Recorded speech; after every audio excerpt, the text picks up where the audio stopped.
खमागणी राम राम सा। मैं आरती आपका स्वागत करती हूँ हमारे ऑनलाइन स्कूल इंडिया परिवार में। आई होप बच्चों आप सभी लोग अच्छे से स्टडी कर रहे होंगे, अपना ध्यान रख रहे होंगे। सो बेसिकली आज हम स्टार्ट कर रहे हैं हमारा चैप्टर नंबर 6। बहुत इंटरेस्टिंग चैप्टर है, भू आकृतिक और उसकी प्रक्रियाएं। अभी इस चैप्टर जो सिंपल सी थ्योरी है, अब तक हमने जो चैप्टर्स पढ़े हैं उसमें पृथ्वी की आंतरिक संरचना, उसके बाहरी बल फोर्सेस जो भी लगते हैं, उससे होने वाली जितनी भी एक्टिविटीज़ हैं, पृथ्वी की स्थलाकृतियाँ, पृथ्वी की उत्पत्ति से संबंधित सारी चीज़ें वो, और चट्टानों के साथ हमने थोड़ा बहुत जो भी कॉन्सेप्ट था वो हमने अच्छे से एक्सप्लेन किया, अच्छे से पढ़ा उसको। अब हम बात करेंगे कि पृथ्वी पर जो उसके सरफेस पर, उसकी भूपरपट्टी पर जितनी भी आकृतियाँ बनती हैं उनका क्या रोल रहता है, और ये आकृतियाँ का कारण, जैसे कि आपको पता होगा अच्छे से बच्चों, आकृतियों से अगर हम आकृति की बात करें तो भू आकृति कौन कौन सी हो सकती है, आप एक कॉन्सेप्ट से समझने का प्रयास कीजिए। जब हम भू आकृति की बात करते हैं,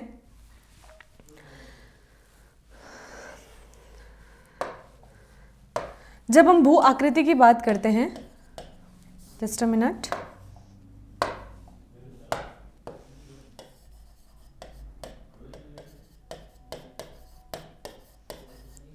जब हम भू आकृति की बात करते हैं तो पृथ्वी से संबंधित, भू का मतलब हमारा, भू से हमारा तात्पर्य होता है पृथ्वी,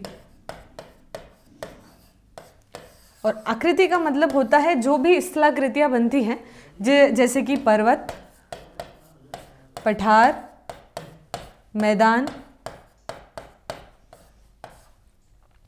धोरे, वो भी हमारे एक तरीके से स्थलाकृति ही हैं जो एक अलग अलग रूप लेते हैं, अलग अलग शेप बनाते हैं। तो पर्वत, पठार, मैदान, जो भी स्थलखंड है हमारे, वो हमारी भू आकृतियाँ कहलाती हैं। स्थलखंडों पर बनने वाली आकृति, स्थलखंडों पर जो भी आकृति बनती है उसे हम कहते हैं भू आकृति, भूमि से संबंधित। अब जब हम हमारे लास्ट चैप्टर पर जाते हैं, चैप्टर नंबर 3, जिसमें हमने आंतरिक और बाह्य बल के बारे में थोड़ा सा उसमें दे रखा था डिटेल्स, अब उसी को कॉन्सेप्ट को हम आगे बढ़ाते हुए लेके चलेंगे। जब हमने बात की थी कि पृथ्वी पर या इसके आंतरिक आंतरिक क्षेत्र में और इसके बाह्य क्षेत्र पे जो बल लगते हैं, उसमें दो प्रमुख प्रकार से बल कार्य करते हैं। एक हमारा होता है इंडोजेनिक फोर्स और एक हमारा होता है एक्सोजेनिक फोर्स, यानी अंतरजातीय बल और बहिर्जातीय बल। इनके बारे में हमने डिस्कस किया था कि अंतरजातीय बल का तात्पर्य क्या होता है बच्चों, कि जो पृथ्वी के अंदरूनी हिस्से पे बल लगता है। पृथ्वी अपने आप में एक गैस का गोला था, धीरे धीरे समय में परिवर्तन हुआ, उसने अपनी आकृति द्रव्य से ठोस अवस्था में लाई। जैसे जैसे ये समय बीतता गया, पृथ्वी के अंदर फैले हुए मैग्मा के और प्लेटों में होने वाले टकराहट की वजह से मैग्मा का फैलाव और विस्तार बढ़ता गया, और इसी वजह से दो स्थलाकृतियों के रूप में या दो परपट्टी बनी हमारी महाद्वीपीय और महासागरीय परपट्टी। महासागरों के अंदर भी स्थलखंड बने हुए हैं, पर्वत बने हुए हैं, और महाद्वीप के क्षेत्र में हमें ऑब्जर्व होते हैं कि पर्वत, पठार हम देख सकते हैं, जैसे कि हमारे दो प्लेटों के टकराहट की वजह से हिमालय बना है। तो ये सारे स्थलाकृतियों का जो कहीं ना कहीं रीजन है वो हमारा बल ही है, जो फोर्सेस पृथ्वी अपने आंतरिक क्षेत्र में लगाती है, और बाह्य क्षेत्र पर जो भी फोर्सेस होते हैं उनमें होने वाली गतिविधियों की वजह से क्या होता है, हमारा स्थलाकृतियों का निर्माण होता है। तो जब हम बल की बात करते हैं तो बल हमारे दो प्रकार के रहते हैं, जैसे कि आप समझिएगा, हम वापस उसी कॉन्सेप्ट पे जाएंगे। एक हमारा जो बल था अंतर्जनित बल, जस्ट अ मिनट,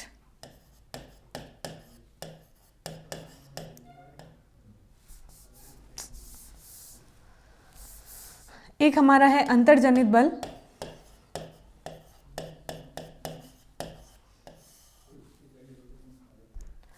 अंतर्जनित बल क्या होता है? अंतर्जनित बल यानी पृथ्वी के आंतरिक हिस्से पर लगने वाला बल।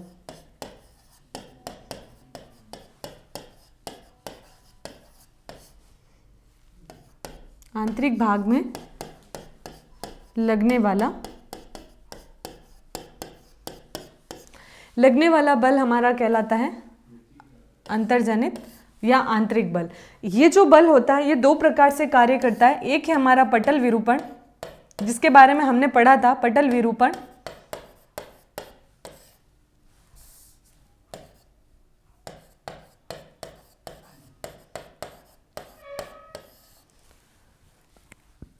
एक है हमारा बहिर्जनित।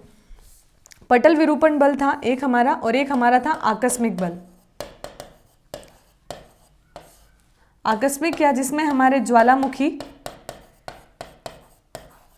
भूकंप, भूस्खलन,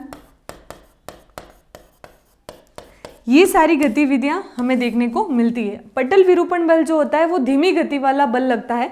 पृथ्वी के अंदर जो भी बल लगते हैं उनकी एक प्रक्रिया जो होती है वो बहुत अवस्थाओं के अनुरूप होती है। अगर हम ये कहें कि जो भी अभी हमें स्थलाकृतियां देखने को मिलती है, पर्वत पठार, वो 1 या 2 दिन की संरचना होगी तो ये बिल्कुल गलत होगा, क्योंकि पृथ्वी पर होने वाली इन सारी मोमेंट की एक्टिविटीज में हर एक पर्टिकुलर समय का एक समय अवधि, एक कालक्रम रहता है।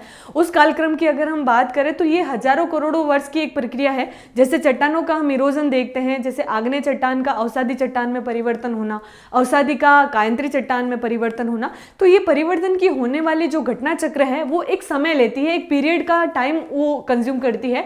उसके बाद ही हमें ये सारे जितने भी हमें खनिज या जो भी मटेरियल हमें प्राप्त होते हैं उनकी एक प्रोसेसिंग होती है। अगर मैं ये कहूँ कि कोयला आज जो हम प्रयोग कर रहे हैं 200 सालों बाद या 300 सालों बाद ही ये कोयला बनेगा, तो इसमें कोई अतिशयोक्ति नहीं होगी बच्चों, क्योंकि ये एक कालक्रम के अनुसार बनता है। जैसे कि पृथ्वी पर जितने भी जीवाश्म होते हैं, भूकंप से या ऐसे आने वाले नेचुरल डिजास्टर, जो भी प्राकृतिक आपदाएं होती है, उसकी वजह से इनमें एक मूवमेंट होता है और ये जो पदार्थ हैं वो नीचे दब जाते हैं और वो दब कर क्या जीवाश्म और ईंधन का रूप ले लेते हैं, जिसीलिए हम इसको नॉन रिन्यूएबल रिसोर्सेज कहते हैं, जिनको हम पुनः प्राप्त नहीं कर सकते। आई होप आपको ये चीज समझ में आ गई होगी। तो पटल विरूपण बल जो है वो एक धीमी गति वाला बल है, जो कि एक अंत प्रक्रिया के साथ एक धीमी अवस्था में करता है। जैसे ही प्लेटों के मूवमेंट से ये संरचना बनती है, जैसे कि किसी द्वीप का बाहर आ जाना या किसी द्वीप का सुनामी से या किसी होने वाली घटना से नीचे दब जाना, तो ये सारी अवस्थाएं जो होती है वो पटल विरूपण में आती है, जिसे हम धीमी गति की अवस्था कह सकते हैं। धीमी गति वाला बल पटल विरूपण। और आकस्मिक बल क्या होता है? एकदम से होने वाला, जैसे कि हमारा भूकंप, ज्वालामुखी, ये जो होते हैं ये नेचुरल डिजास्टर्स इन्हीं कहते हैं, और इसका कारण ये आकस्मिक फोर्स ही है, प्लेटों में होने वाली एक गतिविधि जिसकी वजह से ये अवस्थाएं उत्पन्न होती है। दूसरा हमारा जो बल लगता है, दूसरा है हमारा बहिर्जनित बल।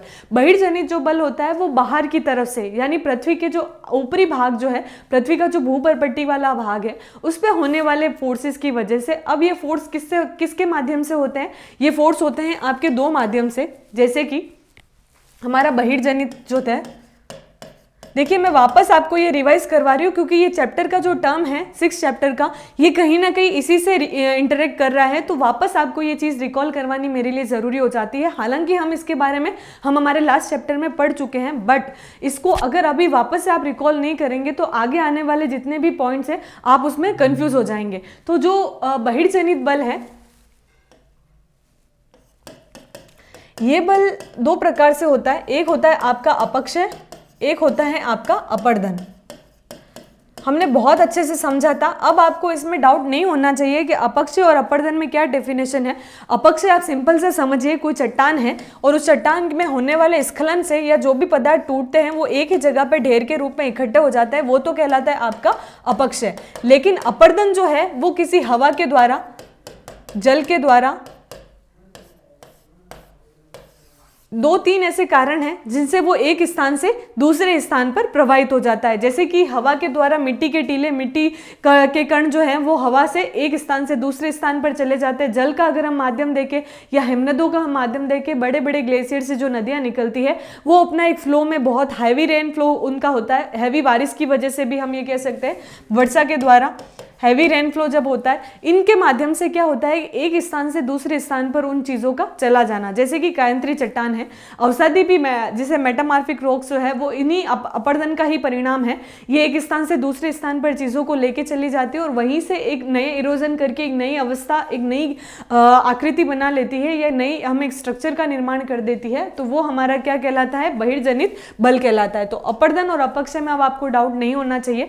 निक्षेपण एक वर्ड आता है, किसी चीज़ का कटाव, किसी चीज़ का पृथक्करण होना, किसी चीज़ में बदलकर एक नई अवस्था का रूप ले लेना। तो ये सारी स्थितियाँ क्या होती है? हमारे भौतिक भूगोल की स्थिति में परिवर्तन लाती है। इसीलिए हमारी जो भू आकृतियाँ हैं इन बलों से ही प्रभावित होती है कहीं ना कहीं। ये जो आकस्मिक बल हैं या पटल विरूपण बल हैं, ज्वालामुखी विस्फोट या फिर हम कहें भूकंप, भूस्खलन, इनसे कई स्थलाकृतियों का बदलाव हो जाता है और कई स्थलाकृतियाँ अंदरूनी क्षेत्र में भी दब जाती है।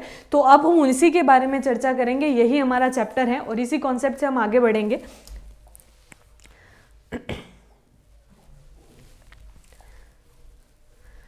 देखिए, पृथ्वी की जो उत्पत्ति है वो कैसे हुई, अब आपको वैगनर का कॉन्सेप्ट अच्छे से समझ में आ गया होगा, या फिर हम ये कहें आधुनिक जो सिद्धांत था उनके बारे में हमने समझ लिया था, और पृथ्वी की आंतरिक संरचना के भी जो सिद्धांत थे वो भी हमने समझ लिए थे। तो इन बलों की वजह से ही कहीं ना कहीं पृथ्वी की संरचनाओं का निर्माण हुआ है। इसकी परपट्टी एवं अन्य आंतरिक संस्तरों का क्रम विकास कैसे हुआ, भूपरपट्टी पर प्लेटों का संचालन कैसे हुआ, ये भी हम पढ़ चुके हैं। भूकंप, ज्वालामुखी के प्रकार, भूपरपट्टी पर निर्मित होने वाले चट्टानों का, खनिजों का, इन सब के बारे में, धरातल पर होने वाली इन छोटी मोटी गतिविधियों के बारे में हमने अच्छे से अध्ययन किया। यानी पृथ्वी की उत्पत्ति से लेकर होने वाले चट्टानों के निर्माण तक का अध्ययन, हम एक प्रोसेस, हम कॉन्सेप्ट पढ़ चुके हैं, जो कि आंतरिक अवस्था, मेंटल क्रोड और उनको कंप्लीट करते हुए आगे बढ़ रहा है। तो ये स्थिति अब हमारे माइंड में सेटअप तैयार हो जाना चाहिए कि हमने अभी तक क्या पढ़ा है। ये जैसे कि जस्ट अ मोमेंट, हमने जो पढ़ा है उसको अगर हम एक कॉन्सेप्ट में लें तो हमने पढ़ा है पृथ्वी। हमने सबसे पहले इसकी स्थिति देखी कि पृथ्वी एक्चुअल में कहाँ है। जैसे कि ब्रह्मांड में, पृथ्वी यूनिवर्स में बहुत सारी क्या है, आकाशगंगाएं हैं, और हमारी आकाशगंगा का नाम है मिल्की वे। उसी मिल्की वे में एक सौर मंडल, एक सौर परिवार है जिसका केंद्र बिंदु सूर्य है, और उसके चारों ओर क्या है, 8 ग्रह हैं। उन्हीं 8 ग्रहों में हमारा एक ग्रह आता है पृथ्वी। पृथ्वी की स्थिति के बाद हमने देखा कि पृथ्वी की आकार कैसे बना या पृथ्वी का निर्माण कैसे हुआ। उसके बाद इसके लिए हमने 2 कॉन्सेप्ट पढ़े थे। एक हमारा था प्रारंभिक कॉन्सेप्ट, एक था हमारा प्राइमरी कॉन्सेप्ट, और एक था हमारा जो अभी लेटेस्ट कॉन्सेप्ट चल रहा है जिसे आधुनिक, जिसमें बिग बैंग की थ्योरी हमने अच्छे से पढ़ी थी। इसका निर्माण कैसे हुआ, जो छल्ले हैं वो कैसे बाहर निकले, निहारिकाओं का निर्माण, नेबुलास थ्योरी, ये सारी चीज़ें हमने पढ़ी थी। उसके बाद हमने देखा कि पृथ्वी की जो आंतरिक हिस्सा है, आंतरिक स्थिति कैसी है। तो आंतरिक स्थिति में हमने कहा कि पृथ्वी की जो त्रिज्या है, हम त्रिज्या तक ही पहुंचे हैं, व्यास तक नहीं पहुंचे, क्योंकि पृथ्वी का जो अंदरूनी हिस्सा है बहुत ज़्यादा गर्म है, उसमें बहुत ज़्यादा हीट है, उष्मा है, टेम्परेचर उसका बहुत ज़्यादा हाई है, उसकी वजह से हम अंदरूनी हिस्से तक नहीं पहुंच पाए हैं। तो पृथ्वी की जो त्रिज्या है वो 7337 के लमसम है। तो उसके 637 है, आई थिंक 6371, लगभग यही हमारी पृथ्वी की आंतरिक त्रिज्या है। उसके बाद हमने बात की कि पृथ्वी की जो आंतरिक हिस्से की गतिविधि है उसमें हमने देखा प्लेट विवर्तनी की, प्लेट टेक्टोनिक।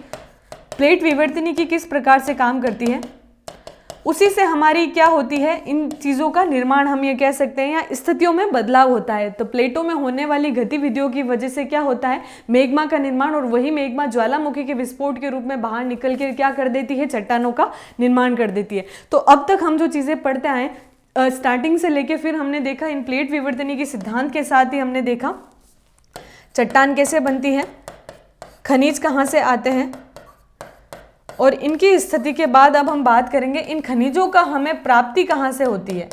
हम स्थिति की बात करते हैं, ये चट्टानियों की खनिज अगर हम कहें कि आंतरिक हिस्से के पदार्थ ही हैं जो कि हमें प्राप्त होते हैं, तो ये पदार्थ हमें किसके माध्यम से प्राप्त होते हैं, पदार्थ हमें चट्टानों के माध्यम से प्राप्त होते हैं। तो हमने 3 चट्टानों के बारे में भी डिस्कस कर लिया। तो इन्हीं चट्टानों का रूप कहाँ से आता है, इन आकृतियों के रूप में आता है, जैसे कि पर्वत हो गए, बड़े बड़े पठार हो गए, बड़े बड़े पहाड़ी क्षेत्र हो गए, इन्हीं से हम मिनरल्स निकालते हैं। तो ये सारी स्थिति इन स्थलाकृतियों पर ही डिपेंड करती है। इसका हम विस्तार से अध्ययन कर चुके हैं। सो अब हम बात करेंगे कि इन स्थलाकृतियों की क्या स्थिति है, धरती असमतल क्यों है, यानी उसमें एक सिंपल एक प्लेन मैदान जैसा क्यों नहीं है, क्यों इसमें पर्वत उठे हुए हैं, क्यों हमारे पठार उठे हुए हैं। तो हमारे सिंपल माइंड में भी ये कॉन्सेप्ट आते हैं, लेकिन अब तक हम हमारे 5 चैप्टर इतने अच्छे से कर चुके हैं तो हम इन स्थिति को अच्छे से समझा सकते हैं। कहीं ना कहीं इसके कारण आंतरिक गतिविधि है, अंतर्जनित जो बल लगते हैं उसकी वजह से प्लेटों में एक टकराट, और उसकी वजह से वो आकृतियों का निर्माण कर देती है। तो ये हमारी कारण हम समझ चुके हैं। सर्वप्रथम भूपरपट्टी गत्यात्मक है, बिल्कुल पृथ्वी की जो पट्टी है, या हम ये कहें पृथ्वी अपने एक्सिस पे, अपनी अक्ष की अपनी धुरी पर भी घूमती है, तो हम भी गति कर रहे हैं। हालांकि आपको ये गति का महसूस नहीं होगा। क्यों नहीं होगा, आप एक सिंपल सा लॉजिक लगाइए बच्चों के, अगर आप ट्रेन में बैठे हैं, आप रेलगाड़ी में बैठे हैं, अगर आप खिड़की के बाहर नहीं देखते हैं तो आपको आपके रेल की स्पीड नहीं पता चलती, क्योंकि आपकी गति और आपका जो मूवमेंट है वो रेल की गति के अकॉर्डिंग चल रहा है।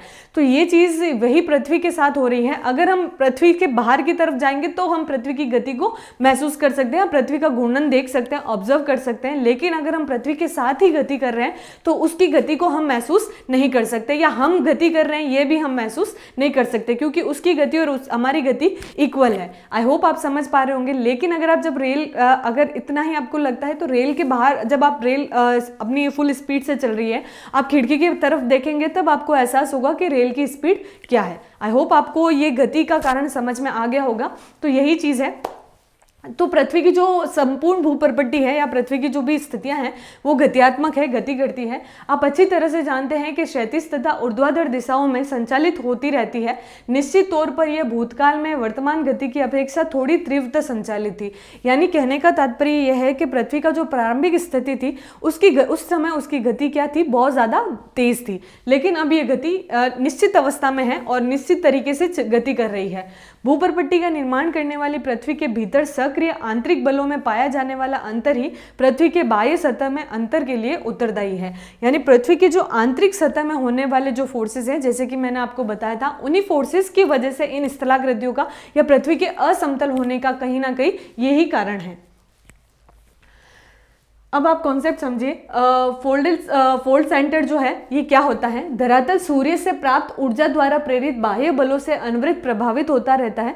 यानी सूर्य से भी जो ऊर्जा हमें एनर्जी जो भी मिलती है उससे भी हमारा एक टेम्परेचर बनता है और उसी से भी एक हमारी ऊर्जा क्रिएट होती है और आंतरिक हिस्से में भी एक टेम्परेचर बनता है, एक उष्मा बनती है और मैग्मा के मोल्ट होने की वजह से भी वहाँ पर भी एक फोर्स लगता है। तो इन दोनों क्षेत्रों में एक तरीके का बल लगता है और ये बल अलग अलग प्रकार का होता है। निश्चित रूप से आंतरिक बल भी सक्रिय है, यद्यपि उनकी तीव्रता में अंतर है। इसका तात्पर्य यह है कि धरातल पृथ्वी मंडल के अंतर्गत उत्पन्न हुए बाह्य बलों और पृथ्वी के अद्भुत आंतरिक बलों में अनवरत प्रभावित होता रहा है। यानी धरातल में बाह्य बल और उसके आंतरिक बल दोनों उसको प्रभावित कर रहे हैं। आंतरिक बल तो हमें पता चल गया है, जो हमारा पटल विरूपण बल है या धीमी गति वाला या आकस्मिक बल है, ये धरती का कहीं ना कहीं अभी भी सक्रिय है क्योंकि प्लेटों में गति अभी भी हो रही है। और उसी के साथ जब हम धरातल के ऊपरी हिस्से की बात करते हैं तो होने वाले जो बाहर जनित बल है, जैसे कि अपर्दन, अपक्षय या फिर सूर्य से होने वाली ऊर्जा से प्राप्त होने वाले सक्रिय बल, तो इन सभी की वजह से क्या होता है, पृथ्वी आज भी अपनी स्थिति में परिवर्तन कर रही है। बाह्य बलों को बाहिर्जनिक, एक्सोजेनिक तथा आंतरिक बलों को अंतर्जनित या बल कहते हैं, यानी इंडोजेनिक बल कहते हैं। आई होप आपको ये अच्छे से समझ में आ गया होगा, यही कॉन्सेप्ट है। इसीलिए हम चीज़ों को पहले से ही डिटेल से कर लेते हैं ताकि जब हम उस चैप्टर को पढ़ें तो हमें बहुत आसान लगे। तो इसीलिए जो भी चैप्टर्स मैं आपको पढ़ा रही हूँ उसमें जो भी इंपॉर्टेंट टर्म्स एंड कंडीशंस आ रहे हैं उसको मैं पहले इससे ही आपको एक्सप्लेन कर दे रही हूँ ताकि आप जो भी चैप्टर को पढ़ेंगे, क्योंकि यही सिंपल वर्ड्स हैं। फिजिकल ज्योग्राफी क्या कहती है, देखिए आप एक कॉन्सेप्ट बिठा लीजिए। फिजिकल ज्योग्राफी पृथ्वी के होने वाले फिजिकल एक्टिविटी के बारे में बता रही है, ये चीज आपको अच्छे से पता है। तो कुछ ना कुछ टर्म्स जो होंगे वो हर चीज को रिलेट करते हुए बढ़ेंगे। तो आपका कॉन्सेप्ट अगर अच्छे से क्लियर हो जाएगा तो ये सारे पॉइंट्स आपको बहुत आसान लगेंगे।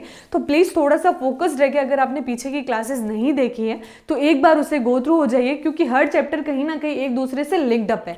आई होप आप मेरी बात समझ रहे होंगे और क्लासेस को अच्छे से और सिंसियरिटी से देख रहे होंगे। Please it's my humble request, आप क्लासेस को टाइम टू टाइम विजुअलाइज कीजिए, आप सारे नोट्स मेंटेन कीजिए, आपको ज्योग्राफी बहुत आसान लगेगी। ये मेरा प्रॉमिस है कि जितना मैं आपको पढ़ा रही हूँ एग्जाम पॉइंट ऑफ व्यू से बहुत इंपॉर्टेंट होगा और आपको कहीं ना कहीं उसका बेनिफिट जरूर मिलेगा। ये क्लासेस आपको जरूर हेल्पफुल रहेगी। ओके, तो इंडोजेनिक और एक्सोजेनिक फोर्स क्या होते हैं ये आपको समझ में आ गया होगा।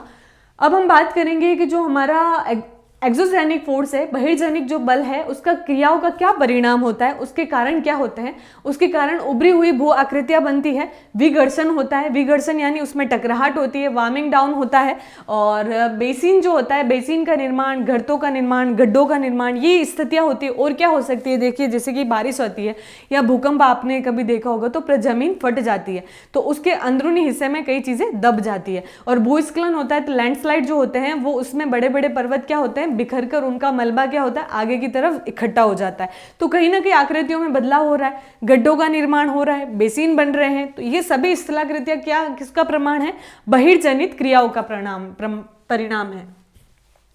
धरातल पर अपर्दन के माध्यम से उचावच के मध्य अंतर के काम होने पर तल संतुलन कहते हैं। यानी जो भी हमारा उचावच है अपर्दन के माध्यम से, अपर्दन अब आपको पता चल गया होगा, एक स्थान से दूसरे स्थान पर चीजों का चले जाना अपर्दन कहलाता है। उसके माध्यम से उचावच के मध्य क्या होता है, अंतर कम हो जाता है, तो इसे ही हम तल संतुलन कहते हैं। अंतर्जनित शक्तियां जो है निरंतर धरातल के भागों को ऊपर उठाती है। बिल्कुल जो एंडोजेनिक फोर्सेस होंगे, हमने देखा था कि जो प्लेट्स हैं, हालांकि इसको हम बहुत अच्छे से कर चुके हैं कि एक एक प्लेट जब ऊपर उठेगी, नीचे वाला जो प्लेट का हिस्सा है जिसका घनत्व ज़्यादा है, वो डेंसिटी जिसकी ज़्यादा होगी वो नीचे दबेगा, और वो दब के क्या करेगा, जब वो टेम्परेचर के कंट्रोल में आएगा तो वो भी पिघल जाएगा, और वो पिघल कर मेग्मा का रूप ले लेगा, और उसी के ऊपर उठने की फोर्सेस की वजह से वो एक विस्फोट का रूप लेके ज्वालामुखी विस्फोट के रूप में वापस पुनः पृथ्वी पर या धरातल पर आ जाएगा। तो ये कारण क्या है, हमारा एंडोजेनिक फोर्स है। इस प्रकार बहिर्जनिक प्रक्रियाएं उच्चावच में भिन्नता को सम करने में असफल रहती है। अतएव भिन्नता तब तक बनी रहती है जब तक बहिर्जनिक व अंतर्जनित बलों के विरोधात्मक कार्य चलते रहते हैं। सामान्यतः अंतर्जनित बल मूल रूप से भू आकृतिक निर्माण करने वाले बल है तथा बहिर्जनिक प्रक्रियाएं मुख्य रूप से भूमि विकर्षण बल कहलाती है। तो अब यह जो स्थिति है, अगर हम बहिर्जनिक और अंतर्जनिक बल की बात करें तो ये विरोधात्मक कार्य चलते हैं, बिल्कुल चलेंगे, क्योंकि अंतर्जनिक फोर्सेस जो हैं उनका समय, उनकी प्रक्रिया, उनकी गतिविधि बिल्कुल बहिर्जनित प्रक्रिया से बिल्कुल विपरीत है, और इनमें जो आकृतियां हैं या भू आकृतियों का जो निर्माण है वो जो उस पर जो फोर्स लगता है बहिर्जनित, उसके विघर्षण के कारण ही उत्पन्न होती है।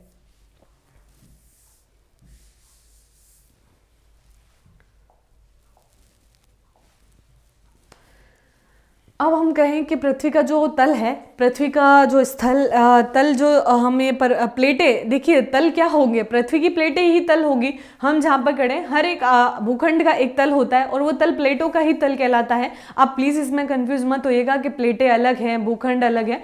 भूखंड का ही स्थल तल है, वो कहीं ना कहीं हमारे जो भूखंड है वो प्लेटों में ही बटे। हमने अच्छे से पढ़ा था, 6 इंपॉर्टेंट प्लेटें हमने पढ़ी थी, और अब आपको पता होगा तो आप मुझे कॉमेंट करके बताइए फटाफट से कि जो हमारी पृथ्वी है या भारत का जो हिस्सा है वो कौन सी प्लेट के अंतर्गत आता है। प्लीज कमेंट सेक्शन में इसका आंसर डालिए। मुझे एनालाइज करना है कि कितने बच्चे क्लासेस को अच्छे से देख रहे हैं और अपने नोट्स बना रहे हैं।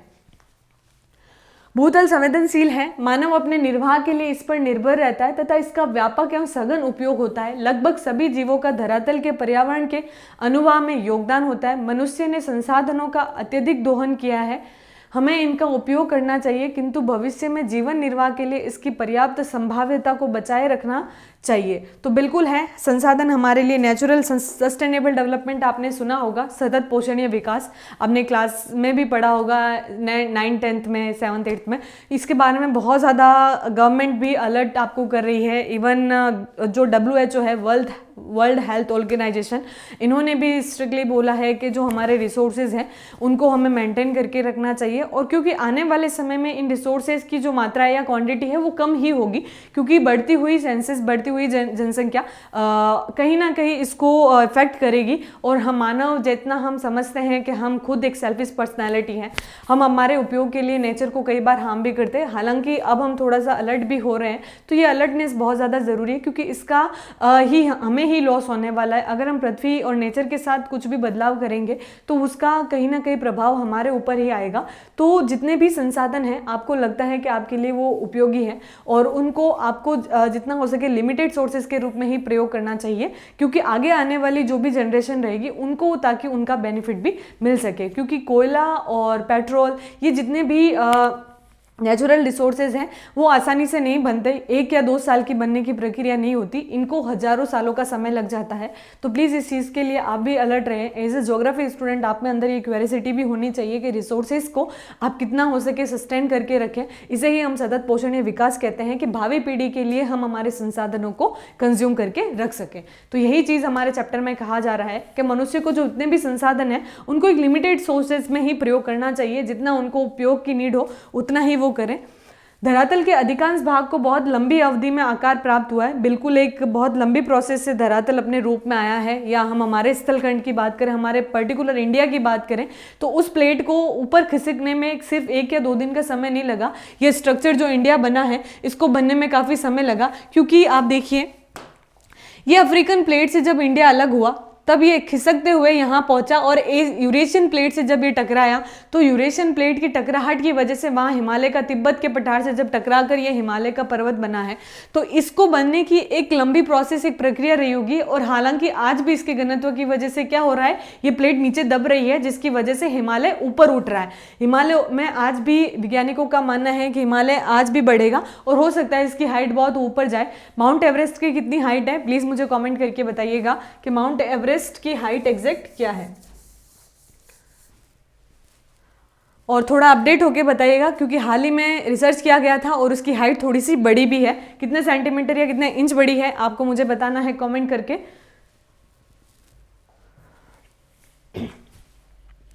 मानव द्वारा इसके उपयोग, दुरुपयोग और प्रयोग के कारण इसकी संभाव्यता में बहुत तीव्र गति से ह्रास हो रहा है। यदि इन प्रक्रियाओं जिन्होंने धरातल को विभिन्न आकार दिया है, अभी दे रही है, तथा इन पदार्थों की प्रकृति जिनसे ये निर्मित है को समझ लिया जाए, तो निश्चित रूप से मानव उपयोग जनित हानिकारक प्रभाव को कम करके भविष्य के लिए संरक्षण हेतु आवश्यक उपाय किए जा सकते हैं। दैट मीन्स ये है कि आपको पता होना चाहिए कि आपके जितने भी संसाधन आपको मिल रहे हैं उनके बनने की एक गतिविधि क्या रही है, एक क्या प्रोसेस के द्वारा वो बना है, उसमें क्या कितना समय लगा है और किन किन एक्टिविटी के द्वारा उसका निर्माण किया गया है। अगर मानव को ये चीज़ पता चलेगी तो वो हानिकारक प्रभावों को रोक सकेगा और संसाधनों का ढंग से प्रयोग करना सीख जाएगा। यही एक टारगेट लेके जियोग्राफी में ये चीज़ आपको बताई जाती है, इसी की शिक्षा आपको दी जाती है कि आप संसाधनों की वैल्यू करें और उनको अच्छे से प्रयोग करें।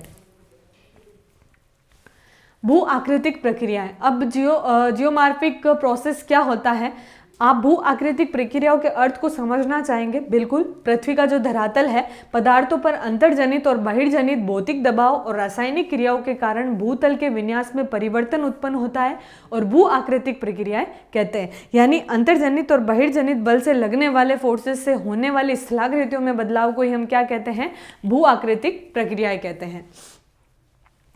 पटल विरूपण जो है हमारा, बिल्कुल ये हमने अच्छे से समझ लिया था, जिसमें हमने आकस्मिक और धीमी गति वाला बल एवं ज्वालामुखीयता, जो हमारा वोल्केनो इरप्शन जो अचानक होने वाला है, आप उसी से समझिएगा। ज्वालामुखी जो आपकी आएगी आकस्मिक बल का ही भाग है, अब कंफ्यूज मत होइएगा।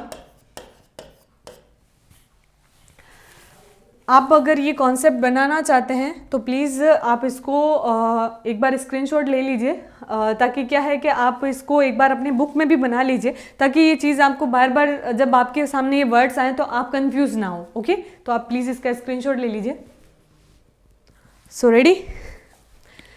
तो इसमें जो चीज़ है, ज्वालामुखी और पटल विरूपण जो है और अंतर्जनित भू आकृतिक प्रक्रिया हैं, जो इससे पहले की इकाई में संक्षेप में विवेचित हैं। अपक्षय, वृहत चरण, अपर्दन और निक्षेपण, ये जो वर्ड्स आपको दिखाई दे रहे हैं, अब आप अच्छे से कंफ्यूज समझ गए होंगे। अब आपको इसमें कोई कंफ्यूजन नहीं होना चाहिए। अपक्षय किसे कहते हैं, शरण किसे कहते हैं, निक्षेपण किसे कहते हैं, अपर्दन, ये चीज़ और ये चीज़ आपको अच्छे से मैंने एक्सप्लेन कर दी है। अपक्षय एक ही स्थान पर हो जाता है, उसका एक स्थान से दूसरे स्थान पर नहीं होता, लेकिन एक स्थान से दूसरे स्थान पर चीज़ों का चला जाना वो हमारा कहलाता है अपर्दन। अब बात करेंगे वृहत शरण।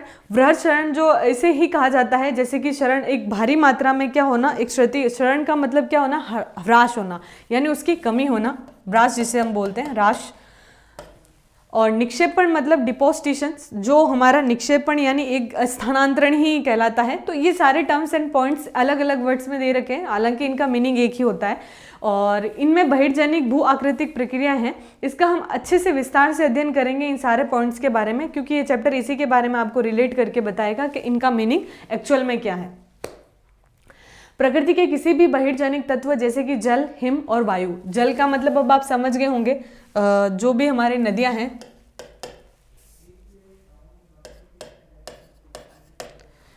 हिम, वायु, इनके द्वारा जो भी हमारा डिपोजिशंस होता है या जो भी हमारा अपर्दन होता है वो इनसे ही प्रभावित होता है, जो धरातल के पदार्थों का अधिग्रहण तथा परिवहन करने में सक्षम है।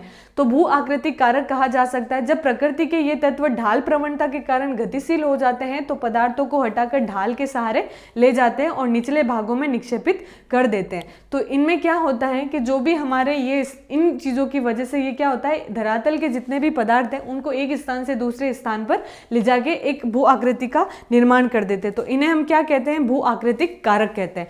तो प्रक्रियाएं अलग हैं, कारक अलग है। आपसे डेफिनेशन में एग्जाम में ये पूछा जा सकता है कि भू आकृतिक प्रक्रियाओं से आप क्या समझते हैं, या भू आकृतिक प्रक्रियाएं और भू आकृतिक कारक के बारे में बताइए। तो दोनों अलग टर्म्स हैं। भू आकृतिक प्रक्रियाएं क्या होगी, जो अपर्दन, जो हमारे अंतर्जनित और बहिर्जनित बल से होने वाले प्रभावों से जो भी स्थलाकृतियां बनती है उसे हम कहते हैं भू आकृतिक प्रक्रियाएं। लेकिन कारक कौन से होंगे, कारक आपके होंगे अपर्दन से होने वाले, जैसे कि जल, हिम, वायु, निक्षेपण के द्वारा होने वाले जैसे कि वृहत शरण के द्वारा होने वाले, और अपक्षय के कारण होने वाली प्रक्रियाओं में, तो हमारे प्रमुख कारक कौन से होंगे? 4 कारक होंगे, अपक्षय, निक्षेपण, अपर्दन और वृहत क्षरण। तो ये चारों का कारण क्या होता है? ये कहलाते हैं भू आकृतिक कारक।